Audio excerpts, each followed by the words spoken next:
السلام علیکم ورحمۃ اللہ وبرکاتہ۔ ناظرین، آج ہم آپ کے لیے ایک نیا واقعہ لے کر حاضر ہوئے ہیں جو کہ بہت ہی خوبصورت واقعہ ہے۔ یہ واقعہ رمضان المبارک کے بعد زندگی کیسے گزاریں، رمضان المبارک اپنے تمام تر رحمتوں، برکتوں اور مغفرتوں کا سر چشمہ لے کے ہمارے بیچ جلوہ فگن ہوا اور ہمارے بیچ میں بڑی تیزی سے رخصت بھی ہو گیا۔ یہ مہینہ مسلمان کو عملی اور ایمانی طور پر بلندی عطا کرتا ہے، جو مسلمانوں کا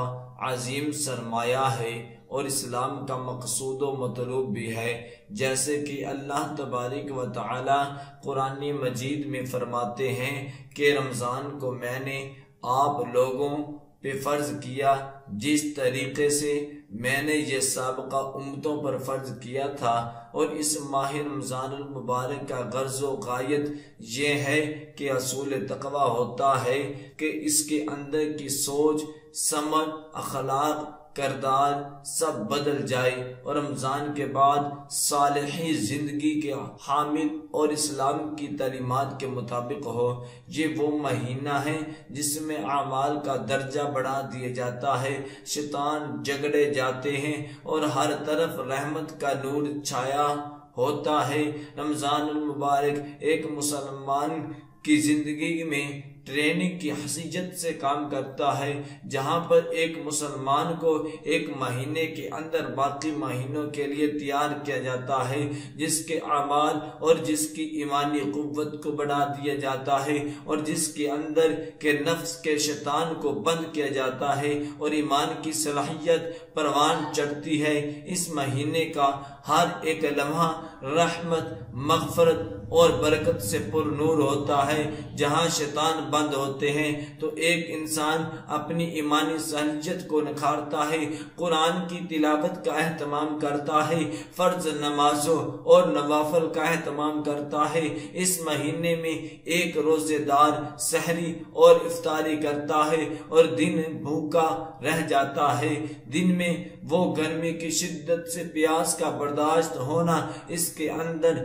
تقوی کے حصول کا ذریعہ بن جاتا ہے۔ اس ماہ رمضان المبارک کا غرض یہی ہے کہ انسان اپنے نفس پر قابو پالے اور اللہ کی ربوبیت کو قرار کرے، اللہ تعالیٰ کے ہر حکم پر سر سجود ہو، شیطان کے بد اخلاقی کاموں سے منہ موڑ لے۔ لیکن المیہ یہ ہے کہ جہاں ماہ رمضان المبارک کے مہینے میں مساجد آباد ہوتی ہیں، قرآن کی تلاوت عام ہوتی ہے، نوافل اور صدقہ کا اہتمام ہوتا ہے، وہیں رمضان المبارک کے بعد مسلمانوں کی مساجد پھر سے ویران ہونے لگتی ہے، قرآن کو پھر سے طاقوں میں سجایا جاتا ہے اور نوافل تو دور کی بات فرض نمازوں کا اہتمام نہیں کیا جاتا۔ یہ ماہ رمضان مبارک کا مقصد اور غرض نہیں ہے۔ ماہ رمضان المبارک یہ ہے انسان باقی 11 مہینوں میں اپنی زندگی کو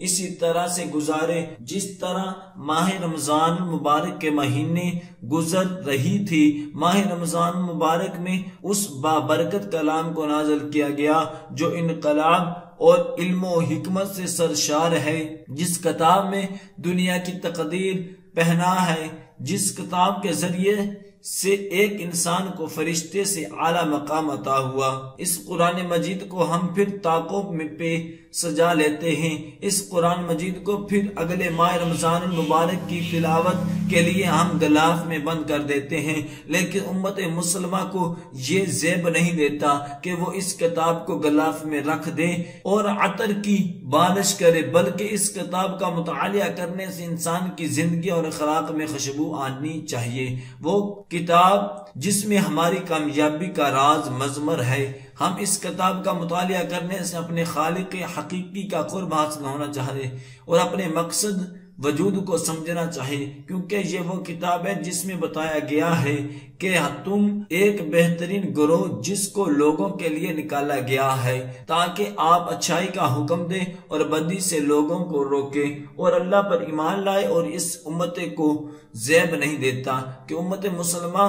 کہ افراد اس قرآن مجید کی تلاوت تک ہی محدود رہے۔ ماہ رمضان المبارک کے ذریعے امت مسلمہ کے ہر فرد کے اندر جذبہ پیدا ہونا چاہیے کہ ہمیں قرآن کی دعوت لے کر اٹھنا ہے اور پوری دنیا پر چھا جانا ہے۔ ہمیں اس عظیم پیغمبر حضرت محمد صلی اللہ علیہ وسلم کے مشن کو آگے بڑھانا ہے اور دنیا میں امن و شانتی کا درس دینا ہے۔ ہم رمضان المبارک کے بعد پھر سے وہی مسجد آباد کرنے کی کوشش کریں گے جن میں ماہ رمضان المبارک میں ہم نماز کا اہتمام کرتے تھے۔ اگر ایک انسان کی زندگی ماہ رمضان المبارک کے بعد بھی نہ بدلے تو محاسبہ کرنا چاہیے، کہیں ہم ان لوگوں میں تو نہیں ہیں جن کے لیے حضرت محمد صلی اللہ علیہ وسلم نے آمین کیا تھا اور حضرت جبرائیل علیہ السلام جو کہ فرشتوں کے سردار ہیں بد دعا کی تھی، جس نے ماہ رمضان مبارک پا لیا اور پھر بھی وہ اپنے گناہوں کو معاف نہ کروا سکا۔ اللہ ہم سب کو اس بد دعا سے بچائے، آمین۔ ہمیں رمضان مبارک کے بعد اپنی زندگی کو بدلنا ہے۔ اگر کوئی ماہ رمضان مبارک سے اپنے پہلے غلط کاموں میں پھنسا ہوا تھا، پھر ماہ رمضان مبارک آنے کے بعد اس نے چھوڑ دیا اور پھر ماہ مبارک کے بعد اگر ان کاموں کا دوبارہ سے اس نے اہتمام کیا تو یاد رکھنا چاہے کہ رمضان مبارک میں بھوک اور پیاس اور رات کی نیند حرام کرنے کے علاوہ اور کچھ حاصل نہیں ہوا ہے۔ رمضان مبارک کا بھی یہی مقصد قرآن مجید کی سورۃ البقرہ آیات نمبر 183 میں بیان کیا گیا ہے۔ روزہ دار نے اگر اس مقصد کو پا لیا گویا شریعت کے اصل مقصد کو اس نے پا لیا اور گمراہی سے محفوظ ہو گیا۔ ایک شخص جس طرح روزے کی حالت میں ان تمام چیزوں کو اپنے اوپر حرام کر لیتا ہے جن کو شریعت نے وقتی طور پر ممنوع قرار دیا ہے، یہ دراصل اس بات کی مشق کرائی جاتی ہے کہ جس طرح رمضان میں ان چیزوں سے روکے رہے اور شریعت کی پابندی کی، ویسے ہی رمضان کے بعد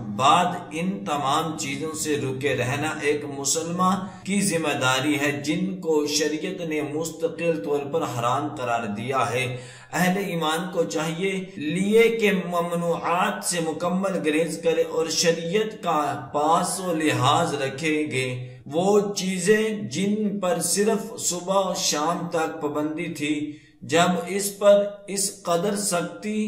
سے عمل کیا گیا اور پورا مہینہ اس پر مشرک ہوتا رہا، ہاں تجھ پر ہمیشہ ہمیشہ کے لیے بند شاید کی گئی ہے، اس پر کس قدر ہمیں سختی سے عمل کرنا چاہیے۔ اسی لیے آخر پر میں یہی گزارش کرنا چاہوں گا کہ ہم سب کو اپنی زندگیوں کے اندر یہ محاسبہ کرنا چاہیے کہ میری زندگی کا رخ کس طرف جا رہا ہے۔ کیا میں اس فرض منصبی کو نبھانے کی کوشش کر رہا ہوں جس کے لیے میرا وجود اس فانی دنیا میں بھیجا گیا ہے، یا میری زندگی اس ویران جانور کی طرح ہے جو دن میں جہاں سے چاہے کھاتا ہے اور اپنا پیٹ بھرتا ہے، جس کی نہ کوئی ذمہ داری ہوتی ہے اور نہ کوئی مقصد ہوتا ہے۔ اللہ ہم سب کا ماہ رمضان المبارک قبول فرمائے اور ہمیں اپنی زندگی میں اسلام پسند زندگی گزارنے کی توفیق عطا فرمائے اور قرآن کے ہر حکم پر لبیک کہنے کا